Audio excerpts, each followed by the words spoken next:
Hello guys, welcome back to my YouTube channel. അപ്പം ഇന്ന് ഞാൻ ഭയങ്കര ഹെൽത്തി ആയിട്ടുള്ള അതുപോലെ നമുക്ക് വീട്ടിൽ തന്നെ ചെയ്തെടുക്കാവുന്ന മൈക്രോഗ്രീൻസ് വെച്ചുള്ള ഒരു ഈവനിങ് സ്നാക്കാണ് പ്രിപ്പയർ ചെയ്യാൻ പോകുന്നത്. അപ്പം വീഡിയോ കണ്ട് ഇഷ്ടപ്പെട്ടാൽ ലൈക്ക് ചെയ്യാൻ മറക്കരുത്, സബ്സ്ക്രൈബ് ചെയ്യാത്തൊരു സബ്സ്ക്രൈബും ചെയ്യാം. അപ്പം നമുക്ക് വീഡിയോയിലേക്ക് പോവാം.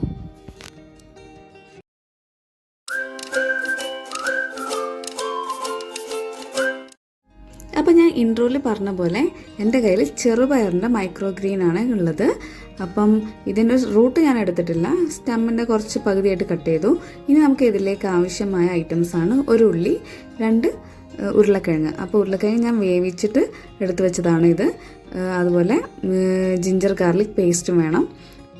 പിന്നെ നമുക്ക് കുറച്ച് ബ്രെഡ് ക്രംസ് വേണം, അതുപോലെ എഗ്ഗ് ബീറ്റ് ചെയ്തത് വേണം, കുറച്ച് മഞ്ഞൾപ്പൊടി വേണം, കുറച്ച് ഉപ്പ് വേണം, അതുപോലെ ഞാനിവിടെ കായത്തിൻ്റെ പൊടി എടുത്തിട്ടുണ്ട്, അതുപോലെ കുറച്ച് ഓയിലും വേണം. അപ്പോൾ നമ്മളുടെ പാന് ചൂടായിട്ടുണ്ട്. ഇനി നമുക്കിതിലേക്ക് വെളിച്ചെണ്ണ ഒഴിച്ച് കൊടുക്കാം. അപ്പം നമ്മുടെ ഓയിൽ ചൂടായിട്ടുണ്ട്. ഇനി നമുക്കിതിലേക്ക് അരിഞ്ഞു വെച്ച ഉള്ളി ചേർത്ത് കൊടുക്കാം. അപ്പം കുട്ടികൾക്കൊക്കെ ഭയങ്കരമായിട്ട് ഇഷ്ടപ്പെടും. കട്ട്ലേറ്റ് പോലെ തന്നെ ഇരിക്കും. നമ്മളുടെ മൈക്രോഗ്രീൻസും കൂടെ ആഡ് ആയെന്ന് മാത്രമേ ഉള്ളൂ. അപ്പം പ്രോട്ടീൻ റിച്ച് ആണ്, നല്ല ന്യൂട്രിയൻസ് ഉണ്ട്. നമ്മൾ സാധാരണ ഇലക്കറി കഴിക്കുന്നതിനെക്കാട്ടിലും 10 ഇരട്ടി ഉണ്ടെന്നാണ് മൈക്രോഗ്രീൻസിൽ ഉണ്ടെന്നാണ് പറയാം. അപ്പോൾ ഞാൻ ഇതിലേക്ക് കുറച്ച് ഉപ്പ് ചേർത്ത് കൊടുക്കുന്നുണ്ട്. ഇനി ജസ്റ്റ് ഒന്നൊരു കളർ ചേഞ്ച് വന്നതിന് ശേഷം നമുക്കിതിലേക്ക് ജിഞ്ചർ ഗാർലിക് പേസ്റ്റും കൂടെ ചേർത്ത് കൊടുക്കാം.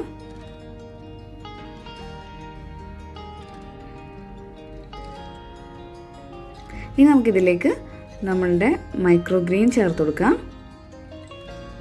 അപ്പം മൈക്രോഗ്രീൻ പെട്ടെന്ന് തന്നെ വാടി തുടങ്ങും.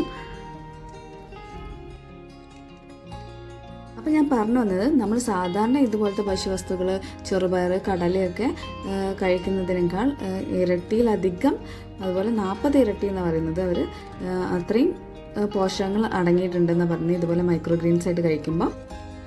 ഇനി ഇതിലേക്ക് ഞാൻ വേവിച്ച് വെച്ച ഉരുളക്കിഴങ്ങ് ചേർത്ത് കൊടുക്കുകയാണ്. എരിവ് ആവശ്യമുള്ളവർ നമുക്ക് 2 പച്ചമുളകും ഒക്കെ അരിഞ്ഞിടാം. ഞാനത് കുട്ടികൾക്കുള്ളതായതുകൊണ്ട് പച്ചമുളക് ആഡ് ചെയ്യുന്നില്ല. അപ്പം വലിയവർക്കാണെങ്കിൽ നമ്മളുടെ എരിവിനനുസരിച്ച് ചെറിയതായിട്ട് മുറിച്ച് ഇതിലിടാം.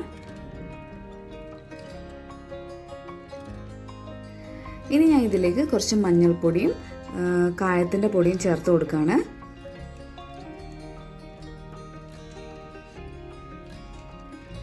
ഉപ്പ് ആവശ്യമുള്ളവർ നോക്കിയിട്ട് ഉപ്പും വേണമെങ്കിൽ ചേർത്ത് കൊടുക്കാം. അപ്പം നന്നായിട്ടൊന്ന് മിക്സ് ചെയ്ത് കൊടുക്കാം. അപ്പോൾ ഓൾമോസ്റ്റ് നമ്മളുടെ മസാല റെഡി ആയിട്ടുണ്ട്.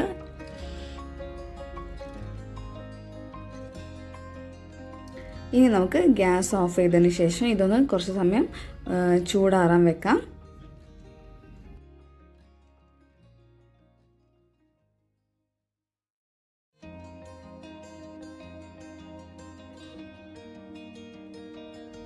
അപ്പം നമ്മളുടെ മസാല നന്നായിട്ട് ചൂടാറി. ഇനി നമുക്കിത് ചെറിയ ഉരുളകളാക്കി നന്നായിട്ട് നമ്മൾ കട്ട്ലേറ്റ് പോലെ പരത്തിയെടുക്കാം. ഇനി ഇതിൽ നമ്മളുടെ എഗ്ഗ് ഒന്ന് തേച്ച് കൊടുത്തതിന് ശേഷം ബ്രെഡ് ക്രംസിൽ മിക്സ് ചെയ്തിട്ടെടുക്കാം. നമ്മൾ സാധാ കട്ട്ലേറ്റ് ഉണ്ടാക്കുന്ന പോലെ തന്നെ.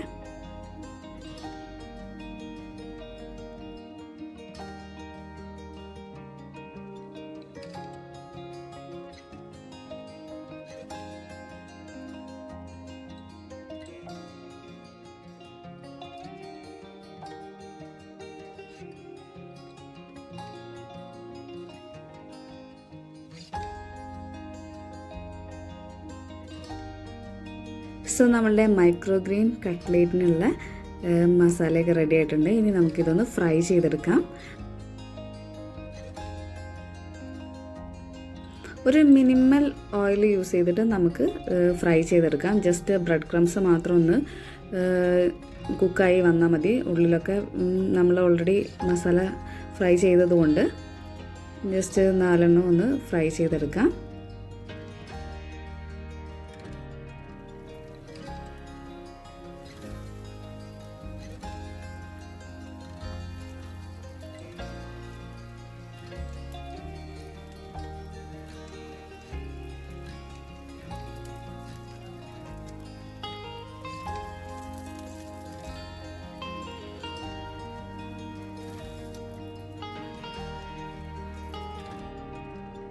കട്ട്ലേറ്റ് ആക്കുമ്പോൾ കുറച്ച് കട്ടിയിൽ എടുക്കുന്നതായിരിക്കും നന്നാവുക, അല്ലെങ്കിൽ ബ്രേക്ക് ആയിപ്പോൾ നമ്മൾ എഗ്ഗൊക്കെ അതിൻ്റെ മുകളിൽ വെക്കുമ്പം.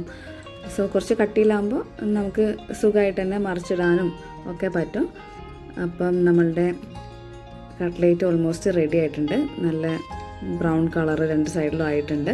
സൈഡിലൊക്കെ ഒന്ന് വേണമെങ്കിൽ കുറച്ച് നേരം കൂടെ കുക്ക് ചെയ്യാം. നമ്മൾ സൈഡിലേക്കൊക്കെ പാൻ്റെ സൈഡിലേക്ക് നീക്കി വെച്ച് കൊടുത്താൽ മതി.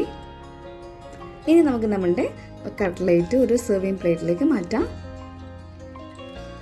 അപ്പോൾ ഇന്നത്തെ വീഡിയോ എല്ലാവർക്കും ഇഷ്ടപ്പെട്ടു വിചാരിക്കുന്നു. എല്ലാവരും ഒന്ന് ട്രൈ ചെയ്ത് നോക്കുക. കുട്ടികൾക്ക് സ്കൂളിലേക്കൊക്കെ സ്നാക്കായിട്ട് കൊടുത്തു വിടാൻ പറ്റിയ ഒരു ഐറ്റമാണ്. അതുപോലെ ഈവനിങ് സ്നാക്കായിട്ടും കുട്ടികൾക്ക് കൊടുക്കാം. അപ്പം എല്ലാവരും വീഡിയോ ഇഷ്ടപ്പെട്ടാൽ ലൈക്ക് ചെയ്യാൻ മറക്കരുത്. പുതിയ വ്യൂവേഴ്സ് ഉണ്ടെങ്കിൽ സബ്സ്ക്രൈബ് ചെയ്യാം.